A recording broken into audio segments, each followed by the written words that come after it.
guys, it is Michelle and I am here with a halfway update for my 2015 Read Harder Challenge from Book Riot.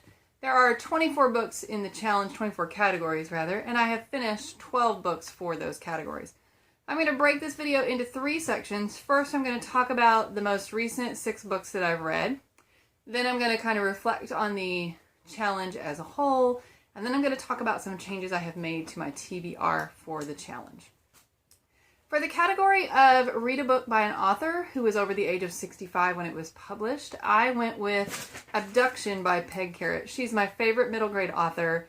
This book is about a kindergarten student who is abducted from school, and his older sister, his older half-sister, and his mother are, of course, terribly distraught and trying to figure out what in the world happened.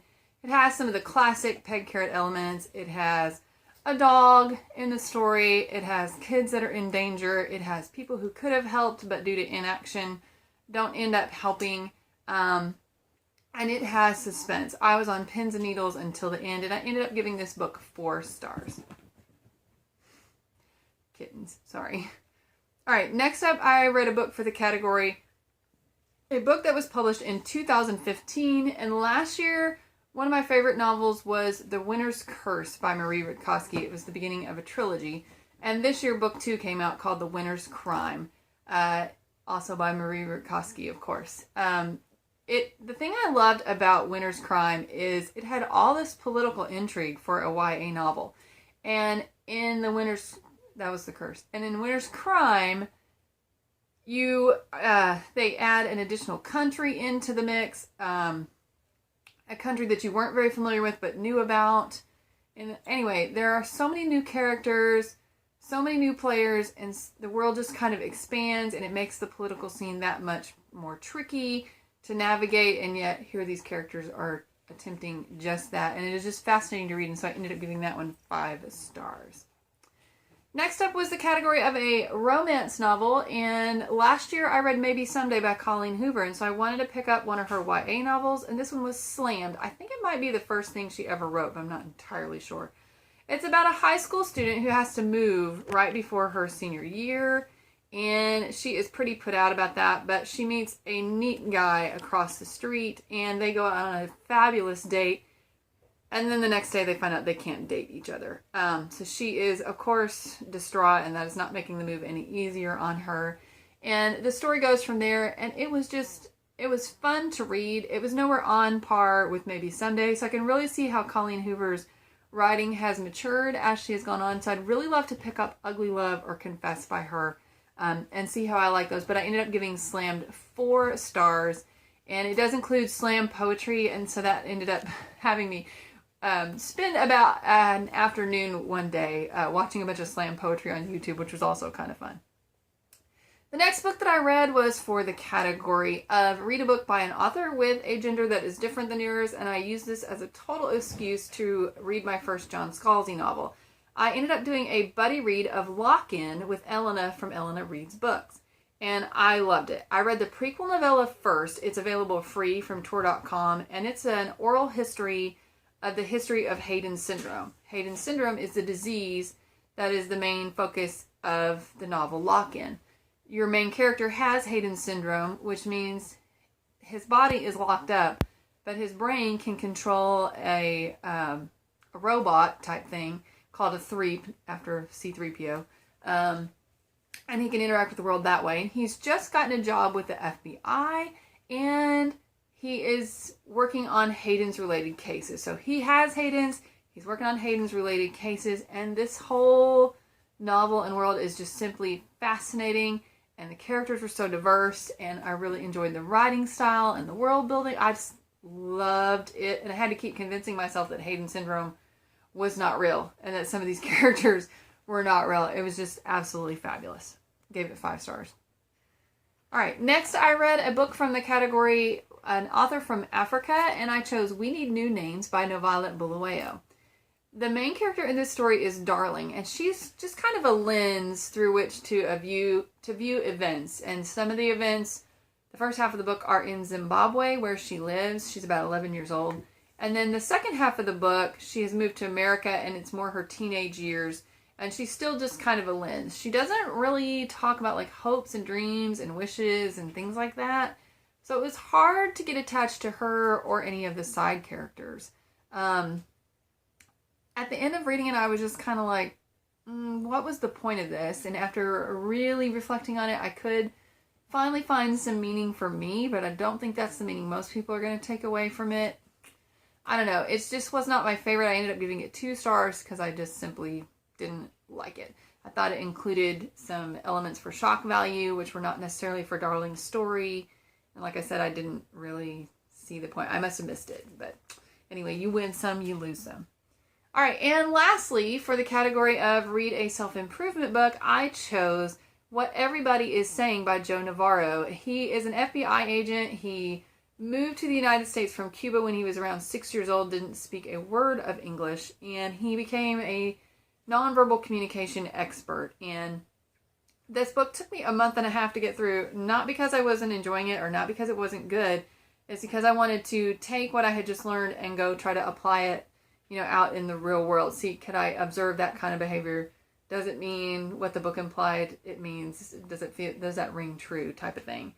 It was fascinating. There are so many behaviors that I had never before thought about what they mean.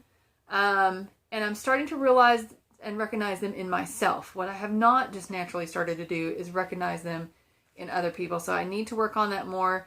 But I love this. I gave it 4 stars. I loved how he emphasizes over and over and over that there is no real way to detect deception or dishonesty, but what you can detect is discomfort, and when a certain question or situation evokes the signs of discomfort, dig there. So I just thought it was fascinating and just a very honest book that he has published. It was a little wordy, and so it ended up getting 4 stars from me instead of 5 because I thought it could have been abridged somewhat, but really enjoyed it and found it very useful.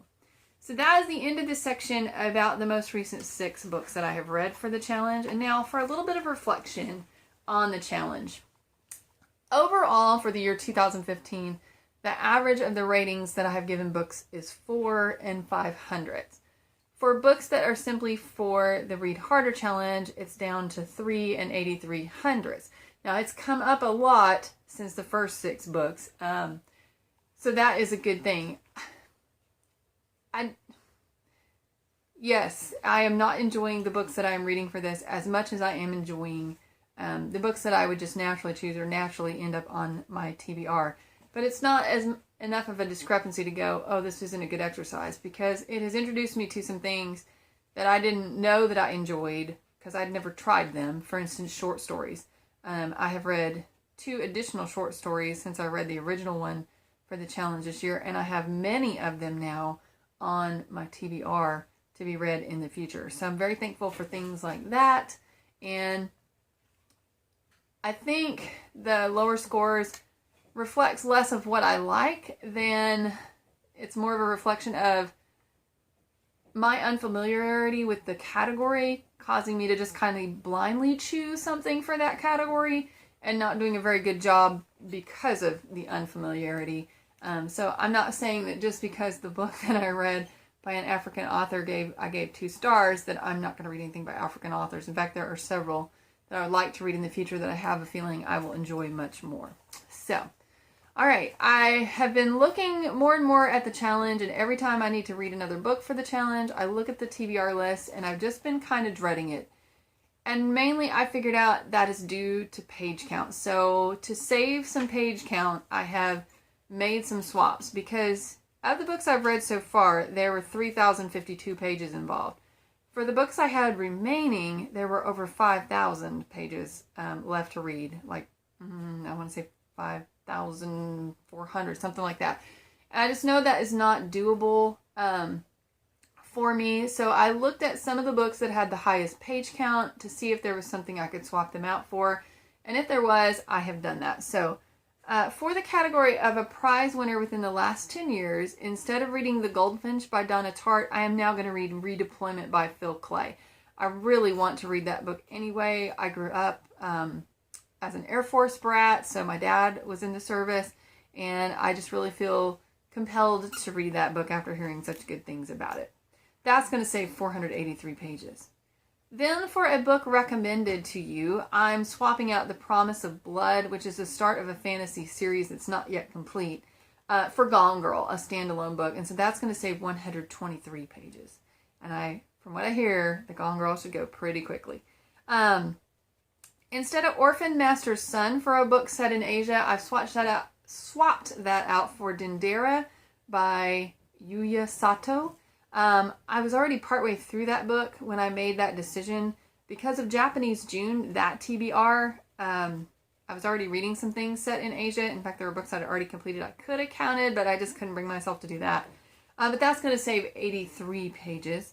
And then by swapping out Oliver Twist in the original magazine editions for Frankenstein, I've saved 305 pages. So overall, saving 994 pages and bringing that page count down to something actually manageable or doable. I am going to have to really push it this summer and get some extra stuff read, because I know when school starts, a lot of my time gets sucked up adjusting to new students and new learning styles and that kind of thing. So, still have 4,255 pages to go, unless you don't count the audiobook, and then that brings it down to 3,885 pages. Overall, really enjoying this challenge.